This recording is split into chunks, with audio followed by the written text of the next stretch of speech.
Kampo sa bawat isa, purihin ang Panginoon.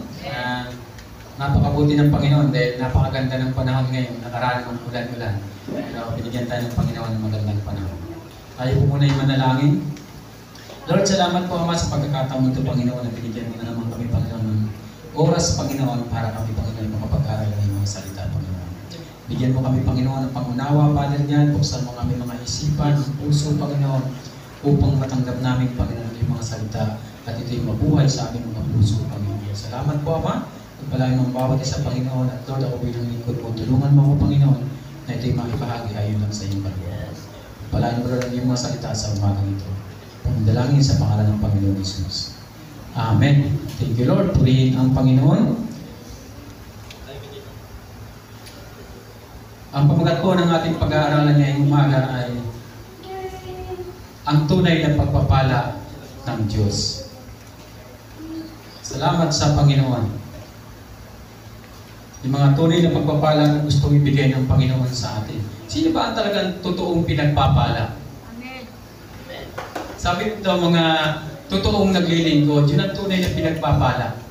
Kasi ngayon halos, parang wala nang gustong maglingkod. Parang gusto lahat paglingkuran. Purihin ang Panginoon. Nung una, makikita mo sa mga restaurant, pag ikaw ay kumain, nilalagay nila doon, service with smile. Mga ganun mapapasa mo. Service with love. Ngayon mapapasa mo ngayon sa mga restaurant dinadaanan mo, self-service. Kanya-kanyang kuha ng plato, kuha ng kutsara. Talagang parang wala nang gustong maglingkod. Parang lahat na lang ay, mga ganun naman ngayon, pila-pila kayo. Talagang nung una, talagang ibibigay sa iyo. Kung ngayon, hindi na yun. Iba-iba na. Nung una naalala ko dun sa amin sa medyo bukid ng lugar namin noon. Yung kayuran, pag magkakayod ka, hanapin yung kayuran. Nasaan ba yung kayuran? Ay, dun sa Kilatiya. Nasa kapitbahay. Pag pinuntahan mo ron, ay wala. Iniram nung kabila. Yung kayuran kung saan kakaabot. Ang daming may-ari. Pag mag-ano ka, hanapin mo pa. Nung una kami sa aming lugar, galing pa, magbabakod. Huwag ka magbakod, nakakahirap sa mga kapitbahay. Magbabakod ka. Hindi nagpapakod, talagang ganun talaga, hindi nagpapakod kasi parang hindi maganda tignan kung nagbabakod. Ngayon, kapitbahay mo, pader. Ang pagitan. Papadirin talaga. Parang ibang-iba na nung una at saka ngayon. Talagang yung una ganun.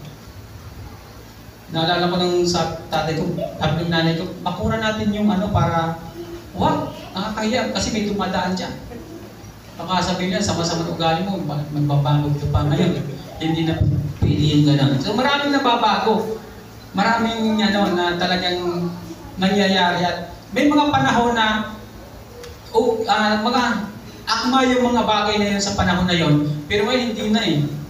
Hindi na ngayon akma yung mga ganun, di ba? Talagang kailangan magpalit ka na. So talagang may mga pagbabago po.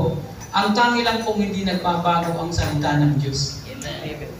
Yun lang po ang hindi piling magbago at pili natin pagkatiwalaan sa buhay natin ang salita ng Diyos. Lahat po ng bagay sa mundo ay talagang nababago at nagbabago.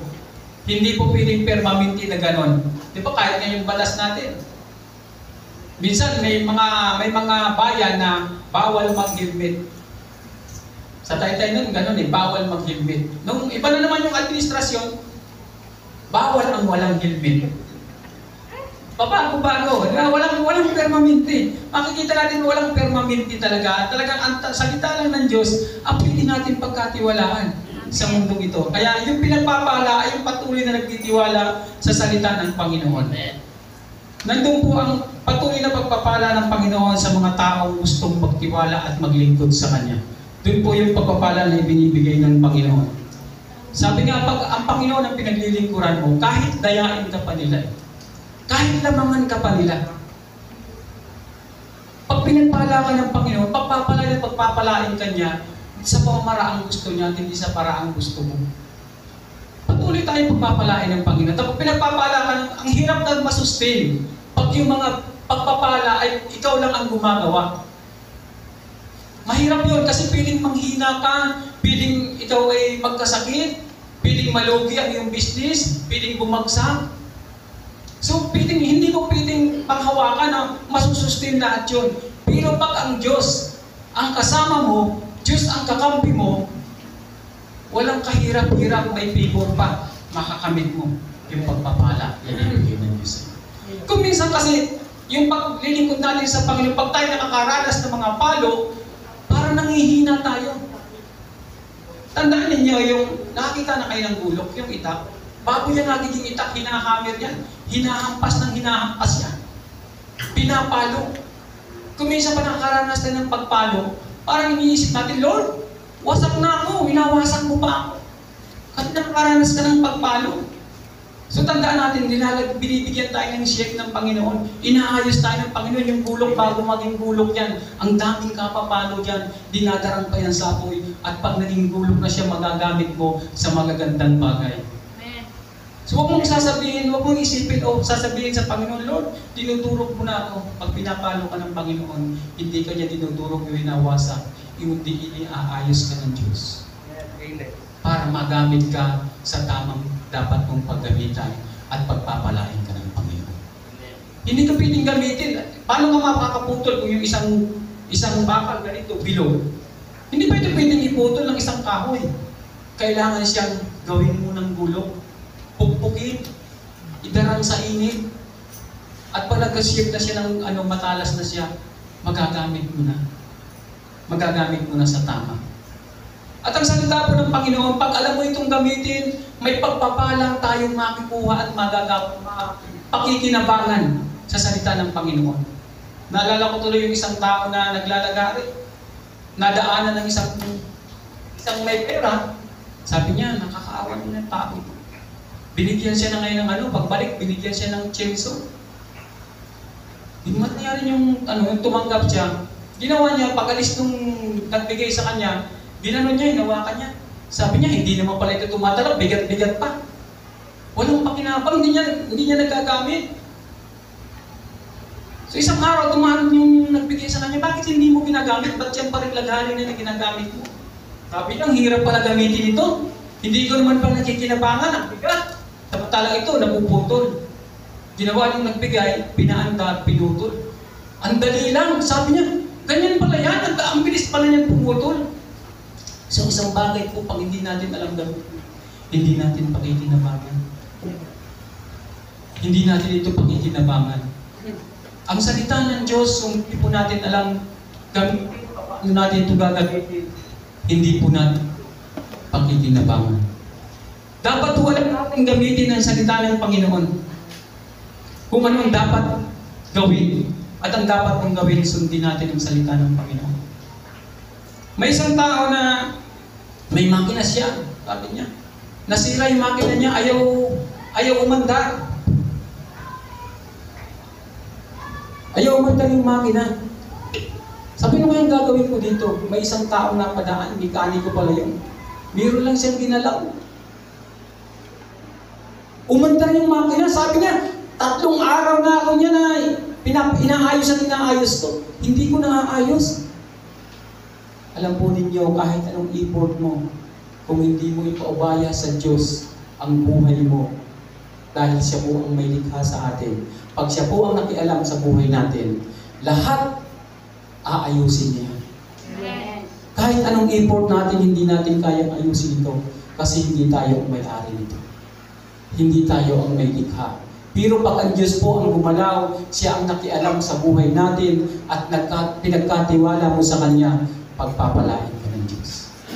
Tanging Diyos po ang pagkatiwalaan natin sa ating mga buhay at makakamit po natin yung ating pong mga hinihiling sa Panginoon.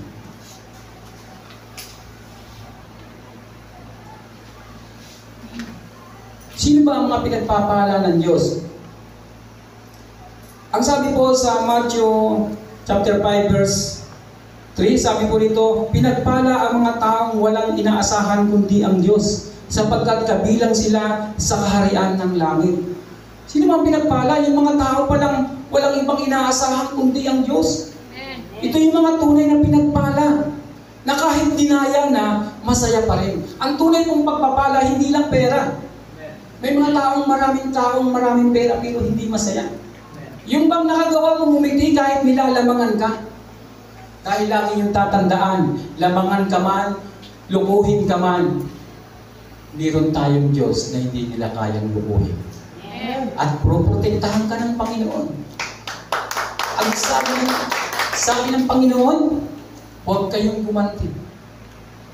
Kaya kung meron ng lamang sa'yo, ng daya sa'yo, huwag mong gantihan. Kasi pag ginantihan mo yon, wala rin. Kasi yun lang ang magaganti mo. Pero pag ang Diyos ang gumanti, alam mo ang ganti ng Lord, di ba eh? Pagpapalain ka ng Panginoon para makita niya.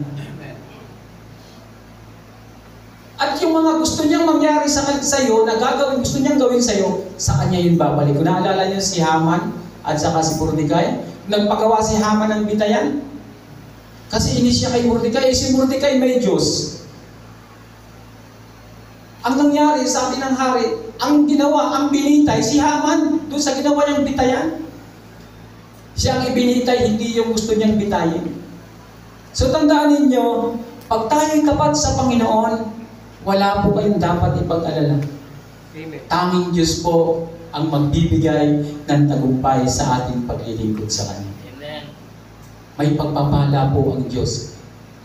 Ang sabi niya sa Kanyang salita, sabi niya, pinagpala ang mga taong walang inaasahan kundi ang Diyos, sapagkat kabilang sila sa kaharian ng langit. Pinagpapala po tayo. Alam mo, malaking pagpapala yung may galit na sa'yo, pero hindi ka nagagalit. Laking blessing nun. Di ba? Kumbaga, inis na sa'yo, pero hindi ka naiinis. Yun yung masarap sa buhay natin. Yung ikaw na yung ginawa ng mali, ikaw pa yung, pagka parang, piling ikaw pa yung magsuri sa kanya. Yung sa kalsada, yung kahit ikaw ay ginigit-git na o anong ginagawa sa'yo, pero nagpapasensya ka, pinagpala ka. Kaya mong magpasensya. Kasi hindi lahat ng tao nakakapagpasensya. Pero pag mayroong ganon, pagpapala yun ay binigyan ng Diyos sa'yo. Kasi nagagawa mong magpasensya. Hinahayaan mo na lang mag-overtake. Diba minsan nagka-drive ka, mayroon sinya sa likod. Light ng light kasi gustong umuna kahit alanganin. Hayaan mo siyang umuna. Huwag tayong makipag-unahan. Kasi lagi naman tayong pinuprotektahan ng Panginoon. Alam mo yung kung minsan ikaw ay naaabala sa pupunta, nalilate ka, hayaan mo lang. Kasi kung minsan may paraan ang Diyos, baka nalate ka kasi baka kung ikaw ay nagtuloy-tuloy, baka kung naplatan ka o anong may nadaanan kang pako, nadaanan na ng iba bago ka pa tumating doon. So tayo po ay meron pong Diyos at doon po tayo magtiwala. Pag tayo po ay tapat na naglilingkod sa Panginoon, yun po yung pinagpapala ng Diyos. Amen. Yung mga taong tapat na naglilingkod sa Panginoon. At yung pagpapala po, ibibigay ng Panginoon na walang kahirap-hirap. May people po ang Diyos. May pamamaraan ang Diyos na hindi natin kayang abutin kung anong klaseng pamamaraan ang ginagawa ng Panginoon sa kanyang mga anak. Salamat sa Panginoon na tayo po ay binibigyan ng Panginoon ng tagumpay sa ating paglilingkod. Ang tunay na pagpapala po, pag binigay ng Panginoon, wala po yung halong kabalisahan. Yan po ay talagang yung pagpapala sa pamilya mo, masaya kayo. Yung nakakasundo kayo magpapamilya, masaya kayo, kumakain kayo sama-sama. Isa pong malaking pagpapala ng Panginoon yan. Eh kahit ang dami niyong pera, pero magkakaaway kayo sa bahay, kanya-kanyang kwarto, kanya-kanyang hindi na kumakain yung iba doon, yung iba sa labas na kumakain. Masaya ba yun? Pagpapala ba yun? Kayo mismong pamilya hindi nagkakasundo. So masaya po ang pagpapalang ibinibigay ng Panginoon sa mga tao po na mayroong pong pagmamahal sa Kanya. Amen. Dahil ibinibigay din po ng Diyos sa atin yon. At ang sabi po sa verse 5, pinagpala ang mga mapagpakumbaba sapagkat mamanahin nila ang daigdig. So pag tayo po marunong pakumbaba, pinagpapala po ng Panginoon. Sabi niya, ang nagpapakataas ay ibababa, ngunit ang nagpapakababa ay itinataas. Amen. So kung may mga bagay na mga dapat kang magpasensya ka na lang. Hindi po kawalan sa atin yun. Hindi po kawalan yung magpakumbaba. Pinagpapala ng Panginoon yung taong marunong magpakumbaba. Pero yung taong laging nagpapakataas, sabi ng Panginoon, ito yung binabagsak. May isang tao po sa Bible na nagsabi sa Lucas, sabi niya, mayaman na ako. Ang gagawin ko, magpapagawa ako ng maraming kamalig na mga bago at doon ko ilalagay ang aking mga inani. Magpapakasaya ako, mag-iinom, magsasaya ako sa mundo ito. Sabi niya, sabi ng Panginoon, hangal, ngayong gabi kukunin ko ang iyong buhay. Sinong makikinabang ng iyong kayamanan? Kaya nga sabi ng Panginoon, makakabit mo man ang lahat ng kayamanan sa mundo. Kung mapapahamak ang iyong kaluluwa, wala din po itong halaga. Pero pag tayo po'y nasa Panginoon, makakamit mo na yung kayamanan, masaya pa ang iyong buhay. Kasi pangako po ng Diyos yan, na pag siya inuna natin, ibibigay niya ang ating pangangailangan. Amen. So may kasiyahan po sa paglilingkod sa Panginoon. Sabi ng iba, ang hirap naman kasi maglingkod sa Panginoon. Hindi po totoo yun. Ang totoo, pag ikaw ay tapat na naglilingkod sa Panginoon, masaya po maglingkod sa Panginoon. Alin ba ang mahirap? Yung magbigay o yung hindi magbigay? Mas masarap yung magbigay. Alin mahirap? Yung magnakaw o yung hindi magnakaw? Mas mahirap magnakaw. Buhay ang ano nila dyan, tinataya nila yung buhay nila. Mas masarap gumawa ng kabutihan kaysa sa gumawa ng masama. Kasi pag gumawa ka ng kabutihan, pagpapalang ibabalik ng Panginoon sa iyo. Amen. Pero pag gumawa ka ng kasamaan, kahit tao magagalit sa iyo. Walang magtitiwala sa iyo. So mas masarap po ang magpakumbaba sa harapan ng Panginoon. At ito po ay mayroong pagpapala na ibinibigay ng Diyos. Kaya po hindi kawalan sa atin na tayo ay magpakumbaba. Kasi pag tayo po ay mayroong galit sa puso natin, hindi po ito nakatutulong sa paglilingkod natin sa Diyos. Kaya ang una kong gustong matanggal sa puso natin, sa buhay natin, yung galit. Hindi yan nakatutulong sa atin. Nakakapapangit pa yan pag lagi kang galit. Oh, hindi ka na maka-smile. Hindi ka na makatawa. Parang kulang na yung kasiyahan sa puso mo. Kaya dito, walang pangit puro magaganda at gwapo. Kasi nag-uumapaw yung kasiyahan sa puso natin. Sa paglilingkod natin sa Panginoon. Purihin ang Panginoon. Napakabuti po ng Diyos sa buhay natin. Sabi ko nga, talagang yung binibigay ng Panginoon ng pagpapala sa atin, hindi kayang tumpasan ng kahit sino. Nakaraan nga, may meeting kami. Naalala ko yung nag-meeting kami. Hindi ako umiimik, yung kapatid ko hindi rin kami umiimik. Nauna kami doon sa area, nag-order na kami ng pagkain, kumakain kami. May nagtanong sa amin, yung ka-meeting namin mga professional, mga talagang matataas ang ano. Tinanong kami, sabi niya, pero ang tanong niya Tagalog. Hindi kasi kami umiimik, tango-tango. Morning po ma, pagdating nila. Marunong ba kayo mag-Tagalog? Akala pala sa amin, foreigner. Sabi tawa yung kapatid ko. Gusto na niya pumunta sa CR kasi tumatawa na. Sabi ko, ma'am, Pilipino po kami.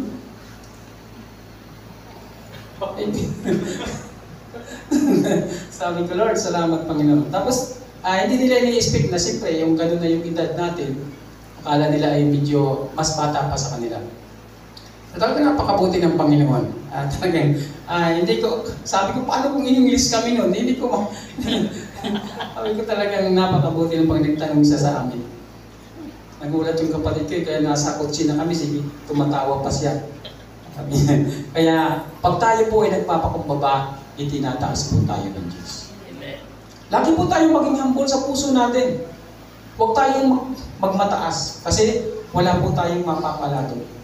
Maging mababa lang tayo at ang Diyos po ang magtataas. Hindi na kasi makagawa ang Panginoon kung paano kanya itataas kung ikaw mismo itinataas mo ang iyong sarili. Hindi mo po mamimintin yun pag ikaw ang magtataas ng sarili mo. Hindi mo mamimintin yun. Hindi lagi kang maitataas. Pero pag ang Diyos po ang gumawa, magagawa po niya yan. Na ikaw ay iangat. Alam po ninyo bakit nung panahon na dun sa Red Sea, bakit bago binuksan yung Red Sea nung dumating yung mga kalaban? Kasi gusto ng Panginoon makita ng mga tao na yung mga Israelita ay kanyang sinasamahan. Kaya may mga bagay na gagawin ng Diyos sa buhay mo kung paano kanya iaangat. pagpapalain sa mga taong nagsasalita sa iyo ng hindi maganda. At mga taong nagsasabi, ay walang maaabot yan. Simbahan lang ang naaabot niyan. Iaangat ka na Diyos. Pag tayo po ay tapat na naglilingkod sa Panginoon. Yan po ay talagang listed ko na sa aming mga buhay. Nung una, may nagsabi sa akin yan, nung bago kami mag-asawa ng pastora. Sabi niya, Brad, kasi nagtatricycle lang ako noon, tsaka nagbibikiri. Sabi niya, mahirapan ka magpaaral ng mga anak mo pag college. Pero ngayon, lahat ng anak ko tapos. Siya walang nakatapos na. At may mga trabaho. Ngayon, dati sinasakyan niya, motor hanggang ngayon, motor pa rin. So makikita natin yung pagkakaiba. Pag nasa Panginoon ka, hindi man mabilis yung pag-angat mo, pero tuloy-tuloy kang iaangat ng Diyos. Tuloy-tuloy kang pagpapalain ng Panginoon. Kaya kung mayroong mga taong gustong magbagsak sa iyo, hayaan lang sila. Magtiwala ka lang sa Diyos. Diyos po ang bahala sa atin. Ang sabi ng Panginoon, pag ako ang kakampi ninyo, wala laban sa inyo. Kaya sa Diyos po tayo magtiwala. Sabi ko nga kanina, wala pong ibang dapat pagkatiwalaan sa mundong ito, kundi ang salita ng Diyos, dahil ang lahat po ay pabago-bago. Maging ang panahon, di ba, minsan tag-init pero tag-ulan. Napapansin niyo yun na, di ba, yung mga panahon na ganito, dapat tag-init na ito eh. Pero tag-ulan pa rin, umuulan pa rin. Nababago-bago pa rin. Pero ang salita po ng Diyos, sabi niya, mawawala ang langit at ang lupa, ngunit ang aking salita ay mananatili hanggang wakas. Ito po ang tunay na pwede natin pagkatiwalaan. Tapos sabi po sa verse 6, pinagpala ang mga may matinding hangarin na sumunod sa kalooban ng Diyos, sapagkat sila'y bibigyang kasiyahan ng Diyos. Ito po yung sinasabi ko, na pag inuuna natin ng Panginoon, yung mga bagay na kailangan mo, ibinibigay ng Diyos. Siya po ang nagbibigay niya, nagpo-provide niyan.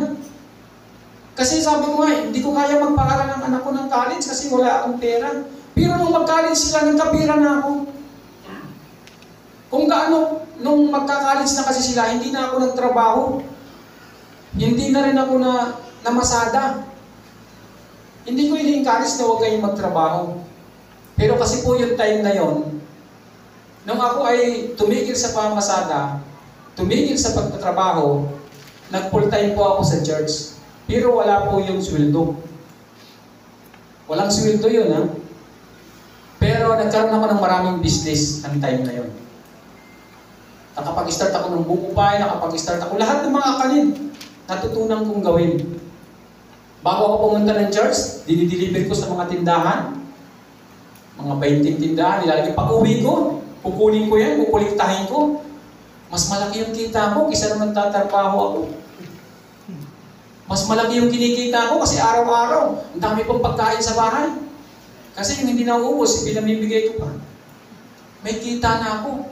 O pag-gabi, maggagawa na naman kami ng produkto. Pag umaga, bago ako pumunta ng church, pagdating ko sa church, uupo ako nung pag mayroong ipagagawa yung pastor namin, gagawin ko. Pag may uutusan ako sa malayo, isinasama ko si pastora. Minsan nagsisimplang pa kami sa motor. Paakyat kami, sabi ko talon kasi hindi naputol yung gasolina doon. Sabi ko talon, yung pala, nakatalon na siya, doon na namamahinga na, nakaupo na. Ako na lang natumba. Gasgas yung tuhod, pero sabi ko, may naghihintay doon ng mga tao. Tuloy kami. Yun yung siguro na binayaran ng Diyos sa akin, yung sakripisyo niyo. Kaya binigay niya yung mga anak ko nakapagtapos. Dahil nag-sacrifice ako talagang, ibinigay ko yung time ko sa Panginoon. At yung time na yun, mas malaki yung kinikita ko. Nag-full time ako sa church na walang sweldo. Kasi lahat, may mga taong lumalapit sa akin, tinuturuan kami. Nagluto kami ng bibingka. Yung dahon, hindi matanggal doon sa bibingka, sa dikit. May bumili kay pastora, sabi niya, hindi kanya ng pagluto ng bibingka, ganito. Tinuruan kami. Gumanda. Napakaganda ng pagkaluto na, sabi ko, ganito pala ito. Kaya pag mayroong gusto magpaturo sa inyo ng mga kakanin, pumunta kayo sa akin. Halos lahat ng kakanin, alam ko po yan lutuin. Puto, kutsinta, donut, mga mga kakanina piling lutuin. Kinabuhay po namin yan noon. Nagkaroon kami ng maayos na kapirahan. Pag may mga gawain sa puerto, papuerto kami. Kung saan sila kumakain ng malalaking restaurant, doon din kami kumakain. Kaya din namin kumain. Pero wala akong trabaho. Amen. Kaya po yung pagpapala ng Diyos, hindi po pwede sabihin na, ay wala kang trabaho, wala kang pera. Hindi po totoo. Maraming taong walang trabaho pero may pera. Dahil sa pagtitiwala natin sa Panginoon. Pagpapalain tayo ng Diyos pag mayroon po tayong paglilingkod sa Panginoon. Nasabi niya doon, di ba, sa verse 6, pinagpapala ang mga may matinding hangarin na sumunod sa kalooban ng Diyos sapagkat sila'y bibigyan kasiyahan ng Diyos. Binigay po ng Panginoon sa akin yan. Isang kasiyahan na kapagtapos ang aking mga anak. At papunta sila sa promosyon. Yung anak kong isa sa PSU, maaaring ma-promote naman siya o maganda naman siya. Maging si Paul, ganun din. Si Jojo, nandun, may promotion na yan. Dati yan, motor-motor lang. Ngayon, may sasakyan na siya, 7-seater. So yung promotion, binibigay ng Diyos eh. Pero hindi yan umuulan kahit piso. Pero nagkaroon ng sasakyan. Diba? Paano nangyayari? Diyos lang po ang nakakaalam. Tanging Diyos lang ang nakakaalam. Sabi ko nga sa kanila, magtiwala kayo ng lubusan sa Panginoon. Kasi ang lahat ng nagtiwala, pinagpala ng Diyos. Amen. Wala po kayong mababasa sa Bible na nagtiwala sa Diyos na hindi pinagpala. Lahat po yan pinagpala. Kaya po pag alam natin gamitin ang salita ng Diyos, alam natin mabubuhay tayo ng sagana sa paglilingkod natin sa Panginoon. Pero pag hindi mo ito alam gamitin, ang lagi mong sasabihin, akala ko ba ang Kristiyano masaya? Kasi hindi mo alam gamitin ang salita ng Panginoon. Dapat po alam natin gamitin ito, ang salita ng Panginoon. Dahil ito po ay buhay, may kapangyarihan, at pwede pong mabago ang ating munang buhay. Tunay na pagpapala po ay binibigay ng Panginoon. Sabi po sa verse 7, pinagpala ang mga mahabagin sapagkat kahabagan sila ng Diyos. Tayo po ba ay mayroong puso na maawain? Yung bang hindi mo kayang tingnan, yung naalala ko yung sa may NCCC nung nakaraan na pumunta kami ni Pastora na talagang yung parang may sira sa ulo. Pumunta doon sa basurahan, kumuha ng kinakain niya yung andumi. Hindi ko kayang tingnan. Takbo ako doon sa kabilang kalsada, bumili ako, park ko agad yung sasakyan. Nagbili ako ng pagkain, binigay ko sa kanya. Kasi parang hindi mo kayang tingnan na ganun. Parang yung kapatid ko na yan, nakaraan kumakain siya sa may mga badyaw doon na pinapaalis ng restaurant. Sabi niya, sir, huwag mong paalisin. Order na lang ko para sa kanila. Inorderan niya ng pagkain. Sabi ko talagang parehong-pareho yung ating mga puso. Talagang, hindi, kasi binibigay lang ng Diyos, hindi po lahat ng tao may pusong gano'n. Yun lang kung totoong may pagkakilala sa Diyos. Kaya pag mayroong ka nito, pinagpala ka na ng Panginoon. Amen. Pinagpala ka na ng Panginoon kasi hindi ito lahat nagagawa ng tao. Likas po sa tao ang makasarili. Mahilig man lamang, mahilig man daya. Pero dahil kilala natin ang Diyos, nagagawa natin yung mga bagay na yun. Kaya pinagpala na po tayo pag yun po ay nararamdaman natin na mayroon po tayong ganitong klaseng puso. Yung sabi niya, pinagpala ang mga mahabagin sapagkat kahabagan sila ng Diyos. Tandaan ninyo palagi, hindi mangungutang ang Diyos. Pag mayroon kayong ginawang kabutihan, bayad yan. Babayaran niya ng Panginoon. Hindi po yan uutangin ng Diyos. At ang sabi niya sa verse 8, pinagpala ang mga may malinis na puso sapagkat makikita nila ang Diyos. Dapat po malinis yung puso natin. Kaya nga lagi ko sinasabi, huwag mong hahayaang mayroong galit sa puso mo. Mayroong isang pastor, namatay siya. Ay binamatay din na hindi pastor. Sabi niya, di ba pastor yan? Sabi niya, dumating sila sa langit. Diba sa Pedro, pastor yan, daming tao nakakilala sa kanya. Nakakilala sa'yo dahil sa kanya. Yung pala namatay siya na may galit kasi yung asawa niya kasi nagtaksil, nagsama sa ibang lalaki. Hindi niya napatawad. Kaya namatay siya na may sama ng loob. Hindi siya nakarating sa langit kasi mayroon siyang galit. Dapat wala yun. Eh, sabi ni Paul kanina, ikaw mismo, paghingi ka ng tawad. Alala ko tuloy isang lalaki na humingi siya ng tawad. Lumuhod sa harapan ng asawa niya. Sabi niya, siguro hindi ko alam anong nangyari sa kanya. Sabi niya, simula ngayon, hindi na ako mabababae. Sabi doon sa asawa niya. Nakaluhod. At magiging tapat ako sa iyo. Umiiyak. Alam niyo yung asawa, umiyak din, yumakap. Sabi niya, mahal, simula ngayon, mangangako na rin ako sa iyo. Na ang susunod kong anak, ikaw na ang ama. Wala niya, siya lang yun. So, nagkapatawaran. Akala niya siya lang nakaloko. Naluloko ko rin pala siya. So, alam po ninyo, dapat po humingi tayo ng tawad sa Panginoon. Amen. Nangyayari po yung mga bagay na yan. Kaya huwag mong isipin na naluloko ka. Dahil ikaw rin lulukuhin. Kaya maging tapat tayo sa Panginoon. Huwag tayong manloko. Sabi nga ng Panginoon, kung ayaw kong gawin sa iyo, huwag mong gawin sa kapwa mo. Yun po yung pinakasikreto. Maging mabuti tayo. Dahil yun po ang gusto ng Panginoon. At ang sabi niya sa 9, pinagpala ang mga gumagawa ng paraan para sa kapayapaan sapagkat sila'y ituturing ng mga anak ng Diyos. Ito na yung sinasabi kanina ni Sir Po. Na kung mayroong galit, halimbawa, nagkwento sa iyo yung isang kaibigan, kwento yung kaibigan din niya. Eh, huwag mo namang gawa ng paraan para mag-away sila. Gumawa ka ng paraan para magbati sila. Kasi pag pininto mo sa kanya, kaya kung minsan yung, sabi nung iba, yung totoo, sinasabi mo, pero pag binanggit mo yun doon sa kabila, mag-aaway sila. So, paano ba tayo pagkakatiwalaan? Dapat, huwag yun ang sasabihin mo. Gagawa ka ng ideya o pamamaraan para sila'y magkaayos. Kasi yun po tayo. Tayo po yung asin at ilaw ng sanlibutan. Tayo po yung ilaw. Kung padating sa yung mga nagdadagat, naglalaot sa karagatan, pag sila ay nagkakaroon ng dilubyo sa karagatan, tinitingnan niya yung parula. Tinitingnan yung parula. Kasi pag alam nila yung parula, mayroon tong aplaya, mayroon tong pwede silang pagkanlungan.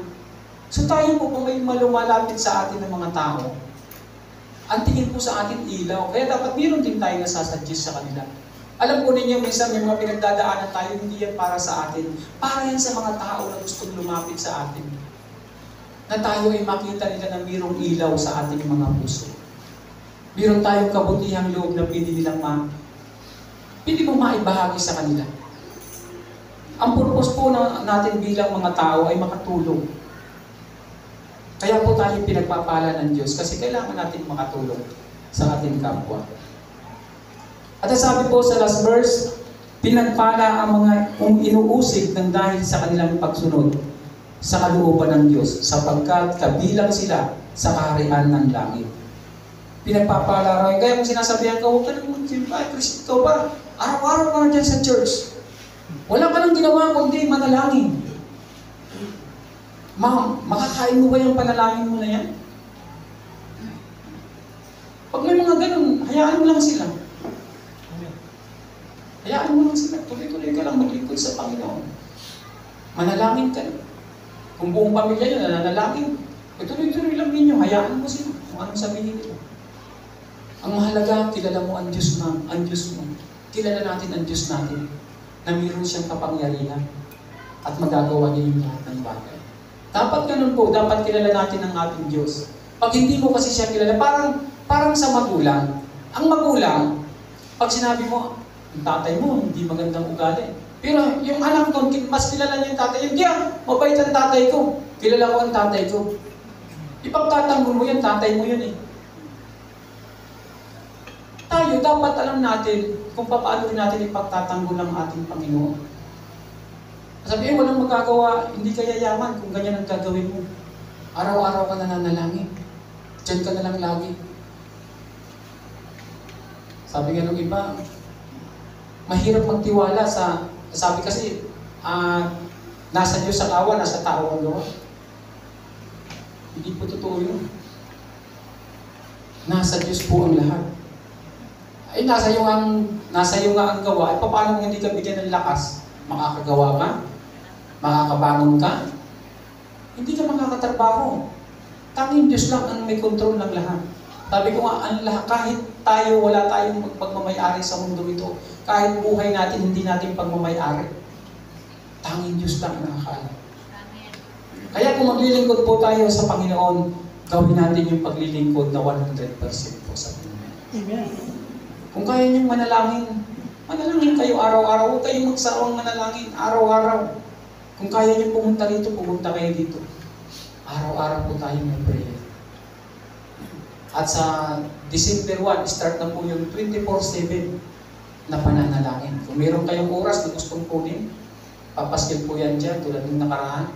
Magpirma kayo doon kung anong oras na gusto niyo manalangin. Pili kayong kumuha ng start. Wala pong bayad yun. Wala pong bayad yun. Kayo pa ang babayaran ng Diyos. Amen. Hindi ko alam kung magkano ang oras noon. Kaya pag nakakuha kayo doon, may blessing kayo araw-araw. Kasi po, hindi kayo makakatikta araw-araw makakapanalangin kasi meron kayong pinilapan doon. Maalala mo, mananalangin muna ako. Kahit naman nagbiyabiyahe ka, pwede kang manalangin. Huwag kang manalangin yung humihiyaw, yung sa sarili mo lang, sa isip mo lang. Kasi baka pag nakasakay ka sa jeep, nananalangin ka ron, baka sabihin ng mga kalapit, ano ba itong tao na ito? Manalangin ka lang sa isip mo, alam naman ng Panginoon yun. Hintay mo, ay, oras na ng panalangin ko pala. Higit ka habang nabiyahe. Pero kung nagdadrive ka, huwag kang pumikit. Tuloy-tuloy ka lang mag-drive. Tuloy-tuloy lang mag-drive. Pero sa isip mo nananalangin ka. Hindi naman kailangan, hindi naman isturbo sa ating pagtatrabaho ang pananalangin sa totoo lang. Kasi ang Diyos po, mayroong Holy Spirit na ibinibigay sa atin na naggagay. Kaya kung minsan nananalangin tayo, nakakatulugan na natin. Kasi ang Espiritu na nasa atin, yun ang nagpapatuloy. Kaya minsan, ang amin mo, pagising mo, amin. Tapos na yung panalangin mo, nakatulog ka. Kasi ginaid ka ng Holy Spirit. May Espiritu po tayo, di ba? Pag minsan nananaginip tayo na pupunta kung saan-saan. Naranasan niyo yan, yung nananaginip kayo? Ako nananaginip ako noon, kinain ako ng buhaya, naiwan na ng ulo. Pag-gising ko, yung buhay pa rin ako. Ulo na lang yung naiwan sa akin. Then, minsan naman nananaginip ka, nahuhulog ka, di ba? Pag bagsak mo, nagigising ka. Then, may mga panaginip na gano'n. Nagulat ako, wala, ulo na lang naiwan sa akin. Pag-isip, buhay pa pala ako. Kinain ako ng buhaya. Dami kong buhaya ngayon. Hindi na rin daw sa kati. Ay, hindi na lang daw sa tubig. Kahit pala sa kati, marami na. Mag-ingat tayo sa buhay. Purihin ng Panginoon. Patuloy po tayo magtiwala sa Diyos. Maglingkod tayo ng tapat sa Panginoon. Kasi ito po yung gusto ng Panginoon. At yung mga pangailangan natin, bibigay ng Diyos. Alam mo, meron akong answered prayer na nangyari. Nung nakaraan kasi, anong buwan ba yun? Nakaraang buwan ka lang ata, mga 2 months na o 3 months. Nag-pray ako na dito ko inabanggit na gusto ko nang magkaapo, ilalumlum. Answered prayer, 2 months na si Mike ang buntis. Diba? Lalaki yan. Lalaki yan, ha? Purihin ang Panginoon, 6 years na sila pero walang imposible sa Panginoon. Si Sarah nga, 100 years na yun. Kaya walang imposible sa Panginoon. Magtiwala po tayo sa Diyos. Tayo pumili mo po at tayo manalangin. Father God, salamat po Ama sa pagkakataong ito, Panginoon. Salamat sa iyong mga salita, Panginoon, sa umagang ito. Pagpalain mo, Lord, ang bawat isa, Panginoon. Bigyan mo, Lord, ng totoong paglilingkod sa puso ng bawat isa, Panginoon. Pagpalain mo ang bawat isa, Panginoon. Salamat po, Ama.